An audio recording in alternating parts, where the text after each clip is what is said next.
क्या ये एहतजाज पहले एहतजाजों से मुख्तलिफ होगा? क्या होने जा रहा है सर? जब बात सर पे कफन बांधने की जाती है तो क्या तशद्दुद का रास्ता अपनाया जाएगा? क्या वायलेंस की तरफ रिजॉर्ट किया जाएगा? देखें, हमारा कल जलसा है सवाबी में और कल हम लाहे अमल आइंदा का देंगे।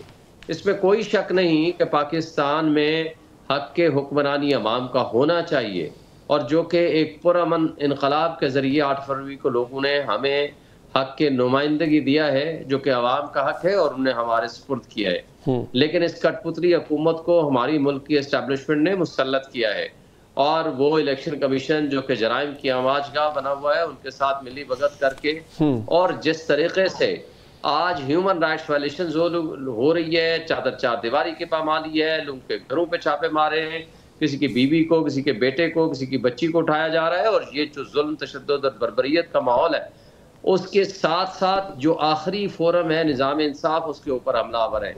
तो इंशाअल्लाह ताला अवाम इनको रिजेक्ट कर चुकी है और अवाम इनसे तंग आ चुकी है। लेकिन ऐसा क्या होगा शुएब साहब के सब मजबूर हो जाएगी, हुकूमत मजबूर हो जाएगी आपकी बात मानने को? ऐसा करेंगे क्या आप? क्योंकि इससे पहले आप कई हरबे आजमा चुके हैं। आपने 126 दिन का धरना भी दिया था, उससे भी हुकूमत को मजबूर नहीं किया था। अब की बार क्या मुख्तलिफ होने जा रहा है सर? देखें, वो तो हम अब लाहे अमल देंगे कल। इस मौजू के ऊपर डिस्कशन भी मेरा ख्याल है कल के बाद होगी, जब हमारा लाहे अमल सामने आएगा। अच्छा, हमें उम्मीद है अपनी आवाम के ऊपर और उस आवाम ने हमें उम्मीद दी है, ना सिर्फ उम्मीद दी है बल्कि हमें हमारे हाथ मजबूत किए हैं 8 फरवरी को। इस तमाम तर यजीदियत और फस्तायत के बावजूद उन्होंने हमें वोट दिए, बाहर निकले और ख़ुद जा कर के हमारे लिए वो राहें मुतय्यन की कि जो हमारे कैंडिडेट्स या अंडरग्राउंड थे या जेलों में थे, उन लोगों को जितवाया। आप यास्मीन राशिद की मिसाल सामने रखें, जो नवाज शरीफ अपने आप को 3 दफ़ा का प्राइम मिनिस्टर कहता है, जिस तरीके से जाली तरीके से 74,000 वोट उसमें फोर्जरी के जरिए डाल के वो जिताया गया उसको, उसकी मिसाल आपके सामने है। लेकिन हम ये समझते हैं कि अब अवाम का जो हुकूक है, जिस तरह मुतासर हुए हैं और हो रहे हैं, और पीटीआई के साथ आज 85% अवाम खड़ी है, इंशाअल्लाह ताला अवाम की मदद से, अपनी पुरअमन जिद्दोजहद से और इंसाफ के निज़ाम की दुरुस्तगी के साथ इंशाअल्लाह ताला हम कामयाब होंगे और ये कठपुतली भागने में बिलाखिर अपनी आफियत शुएब साहब, अब ये बताइएगा सर कि ये सदर डोनाल्ड ट्रंप के साथ पीटीआई की कोई उम्मीदें वाबस्ता हैं? क्योंकि कहा जा रहा है, जुल्फी बुखारी का ट्वीट था, फिर आपके बैरिस्टर सैफ ने भी उम्मीद जाहिर की। जुल्फी बुखारी तो काफ़ी पुरुम्मीद है कि सदर डोनाल्ड ट्रंप जो हैं वो इमरान खान के लिए बेहतर साबित होंगे। तहरीक इंसाफ कोई उम्मीद बांधे हुए है सर उनसे? देखें, हमारा वहाँ की एडमिनिस्ट्रेशन से या ट्रंप से कोई उम्मीद या कोई तवक्को या किसी किस्म की गुफ्तगू वाली बात नहीं है। लेकिन हाँ, हमें खुशी इस बात की है कि वो एडमिनिस्ट्रेशन जिसने रिजीम चेंज ऑपरेशन में यहाँ के कठपुतलियों के ज़रिए जो रिजीम चेंज कराया था, आज उनको शिकस्त फाश हुई है। हमें सिर्फ इस बात की खुशी है। लेकिन हम तो जीते हुए हैं, हमारे पास तो 180 से ज़ायद सीटें हैं। हम तो आज 218 मुकदमात में 217 मुकदमों में जमानतें हो चुकी हैं इमरान खान की। सिर्फ एक मुकदमा है जिसके बारे में ऑलरेडी हाई कोर्ट ने फैसला दे दिया है बुशरा बीबी के केस में कि ये केस ही नहीं बनता। तो उसके बाद तो हमें कोई तवक्को अपनी आवाम से, अपने लोगों से, अपनी जमहूरी रिवायात से, अपने निज़ाम इंसाफ से है कि इंशाअल्लाह ताला इमरान खान बाहर भी आएगा और ये कठपुतली अपने। तो ये जुल्फी बुखारी जो कोशिश कर रहे हैं शुएब साहब, ये अपने तय कर रहे हैं, क्या इसका नुकसान तो नहीं होगा कल को आपको कि अमेरिका से मदद मांग रहे थे आप? देखें, कोई भी अमेरिका से मदद नहीं मांग रहा। एक बात आप जहन में रखें, वहां के रहने वाले जो ओवरसीज पाकिस्तानीज हैं, उनका अपना एक वोट का हक है जो उन्होंने ट्रंप एडमिनिस्ट्रेशन के हक में इस्तेमाल किया। एक एडमिनिस्ट्रेशन आपके खिलाफ चलती है और एक एडमिनिस्ट्रेशन न्यूट्रल हुआ करती है। जो न्यूट्रल एडमिनिस्ट्रेशन के हक में उन्होंने अपना वोट इस्तेमाल किया, क्योंकि वहाँ की एस्टैब्लिशमेंट ट्रंप को हर हाल में हराना चाहती थी। तो उनका एक हक है और उन्होंने अपना ह्यूमन राइट्स वायलेशंस के इश्यूज को टेकअप किया। आपने देखा यूनाइटेड नेशंस ने इमरान खान की गिरफ्तारी को आर्बिट्रेरी डिटेंशन डिक्लेयर किया। इसके बाद कौन सी गुंजाइश बाकी रह गई है कि दुनिया के सामने हमारा चेहरा जो है वो दागदार सामने नहीं आया और इन कठपुतलियों की असल हकीकत सामने नहीं है, पूरी दुनिया के सामने है। लेकिन जिस डिटाई के साथ ये उसके ऊपर मुसल्लत हुए हैं, जिस दिन इलेक्शन का ऑडिट होता है अगले दिन ये सारे घरों में सिर्फ कैद नहीं होंगे, ये तो भाग जाएंगे। जो भाग सके, जो नहीं भाग पाएंगे वो जेलों में होंगे और इंशाल्लाह इनका एहतसाब का दिन करीब है। हम अपनी आवाम पे यकीन रखते हैं और इमरान खान यहाँ से ना जाने वाला है, ना भागने वाला है, ना डील करने वाला है, क्योंकि जो डीलर होते हैं वो या एवनफील्ड अपार्टमेंट में बैठते हैं या लंदन या दुबई में भागते हैं, या आज जिनकी दौड़ें लगी हुई हैं। अल्हम्दुलिल्लाह हमारा लीडर एक ऑनेस्ट लीडर है, वो इस वक्त पाकिस्तान का सबसे बड़ा मकबूल लीडर है और उसको कोई गरज नहीं है कि ये कितने दिन नाहक उनको जेल में रखते हैं।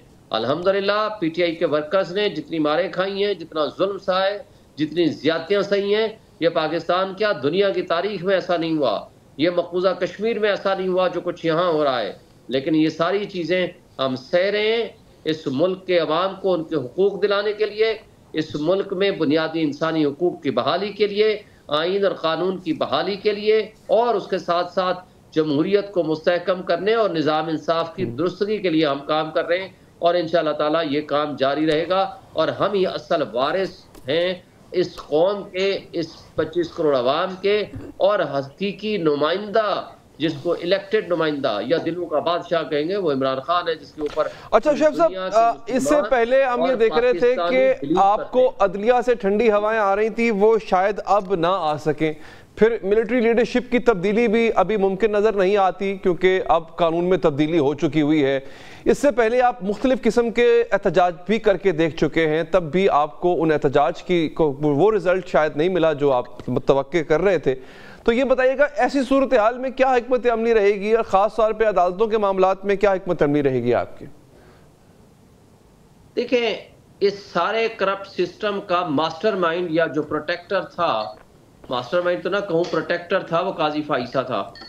उसके होते हुए भी 218 मुकदमात में हमने न सिर्फ जमानतें ली बल्कि अपने मुकदमात क्वैश भी कराए।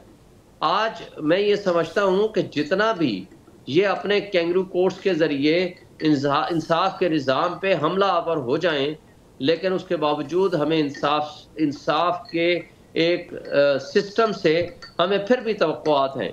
हमने यहाँ के पाकिस्तानी निज़ाम में रहते हुए इनसे अपना हक लेना है। लेकिन सर मसला ये है ना शेख साहब, आपके प्यादे जितने भी हैं वो रिलीफ लेते रहे, मैटर नहीं करता। बादशाह अभी भी कैद में और न जाने कब तक कैद में रहेगा। असल मसला है बादशाह का बाहर आना। जब वो बाहर आएगा तभी शतरंज की चाल पे खेल बराबर का होगा। देखें, आपके सामने जो कुछ भी होता रहा है, इस सारे सिस्टम के अंदर रहते हुए इन्हीं जजेस से हमने रिलीफ लिया है। और इस सब कुछ के बावजूद आज की एस्टेब्लिशमेंट जिस तरह हमारे खिलाफ खड़ी है और जिस तरह इमरान खान को अज़ियतें दी गई हैं, उनके वर्कर्स को उठाया गया, उनके वकीलों को उठाया गया, उनको तशद्दुद किया गया, मिसिंग पर्सन में शामिल किया गया, लेकिन इस सब कुछ के बावजूद आपने इद्दत का आपने घटिया तरीन केस देखा, 7 महीने उसमें जेलों में बंद रहे। लेकिन इस सब कुछ के बावजूद आपने देखा कि इलेक्शन से पहले 35 साल सजा सुनाई गई।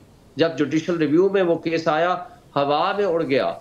तो इसी तरह हम नहीं समझते कि आप ज्यादा अरसे के लिए जेल रख पाएंगे। इनके पास ऑप्शंस ही खत्म हो चुके हैं, इसलिए कि जुल्म का निज़ाम ज्यादा देर के लिए कायम नहीं रह सकता। वो आर्जी तौर पर आर्जी चीजें तो वो बना सकता है, लेकिन वो जब परमानेंसी जिस चीज को होती है वो सच को होती है, हक को होती है। अल्हम्दुलिल्लाह ये इमरान खान अगर डर खौफ का शिकार हो जाता, बिजली बंद हो गई, मुलाकातें बंद हो गई, खाना बंद कर दिया, उनके फोकल पर्सन को मिसिंग पर्सन में शामिल कर दिया, लोगों को उठा लिया, इन सारी चीजों से अब हम निकल चुके हैं अल्हम्दुलिल्लाह। हमें उम्मीद है कि इंशाअल्लाह ताला इमरान खान बाहर होगा और इस निज़ाम इंसाफ से हमें यह भी तवक्को है कि इलेक्शन फ्रॉड का ऑडिट होगा और इंशाअल्लाह ताला ये चीजें दुरुस्त सिमत में आगे जाएंगी। शेख साहब, सवाल ये है कि आपको निज़ाम इंसाफ से भी तवक्को है, सिस्टम से भी तवक्को है, तो इन तवक्कुआत के बावजूद फिर आप सड़कों पे क्यों निकल रहे हैं? आप सर पे कफन बांधने की बात क्यों कर रहे हैं? आप आखिरी एहतजाज की फाइनल कॉल क्यों दे रहे हैं? अगर सिस्टम आपको सुस्त रवि से ही सही इंसाफ दे रहा है तो फिर इसकी जरूरत क्या है सर? और एस्टैब्लिशमेंट के साथ भी बातचीत चल पड़ी है आपकी, तो फिर क्यों एहतजाज क्यों? पहली बात तो यह है कि एस्टेब्लिशमेंट के साथ कोई बात नहीं चल पड़ी, किसी ने भी कहा है तो वो मैं उसको नहीं मानता। दूसरी बात, जहाँ तक इस बात का ताल्लुक है कि हम क्यों सड़कों पे आना चाह रहे हैं, कि देखें अब वाहिद जो निज़ाम इंसाफ रह गया है कि उसके ऊपर हमला आवर है ये कठपुतली। ये कठपुतली जो डाका जनी के ज़रिए वजूद में आने वाली हुकूमत है, जो पार्लियामेंट के अंदर पहुँच चुके हैं, अब इन्होंने डाका डालना शुरू कर दिया है रात की तारीकी में अदलिया के ऊपर। अब अदलिया ही नहीं रहेगी तो हम इंसाफ किससे मांगेंगे? इसलिए अब हमारे ऊपर लाजिम हो चुका है कि अवाम बाहर निकले, अपने हुकूक का खुद तहफ़्फ़ुज़ करें। इसलिए कि अगर वो खुद तहफ़्फ़ुज़ नहीं करेंगे तो फिर ये अदलिया भी अपने आप को मजबूत नहीं कर पाएगी और अदलिया भी नहीं स्टैंड कर पाएगी। अवाम की हमेशा ताकत हुआ करती है। अवाम की ताकत तभी आपने देखी कि बदतरीन किस्म की यजीदियत, फसाइयत और डिक्टेटरशिप बांग्लादेश में थी। क्या अंजाम हुआ? आज कोई दुनिया का मुल्क उसको पनाह देने को तैयार नहीं। उसका अपना रिश्तेदार चीफ ऑफ आर्मी स्टाफ था, उसके इर्द गिर्द बनाए बिछाए हुए सारे जजेस खुद वहां बैठे हुए थे, लेकिन वो सारा कोलैप्स कर गया जब अवाम खड़ी होती है। तो इंशाअल्लाह ताला अब हम अवाम को कॉल करने देने लगे हैं। हम अवाम को कहने लगे हैं कि आपके हुकूक के ऊपर कब्जा हो चुका है। आप 25 करोड़ अवाम के रहने के काबिल इस मुल्क को अगर बचाना है तो आपने अपने हुकूक के तहफ़्फ़ुज़ के लिए बाहर निकलना होगा। अपने और अपने बच्चों के मुस्तक़बिल के लिए आपको अपने हुकूक लेने पड़ेंगे। अगर आप नहीं निकलेंगे तो ये आपको गुलामी, परमानेंट गुलामी की तरफ लेके जा रहे हैं। तो लिहाजा आज जो अवाम उठ खड़ी हुई है, अवाम को शऊर मिल चुका है, उनको अपना हक हासिल करने के लिए बाहर निकलना होगा। ये है वो पैगाम जिसका हम लाहे अमल इंशाअल्लाह कल हम देंगे।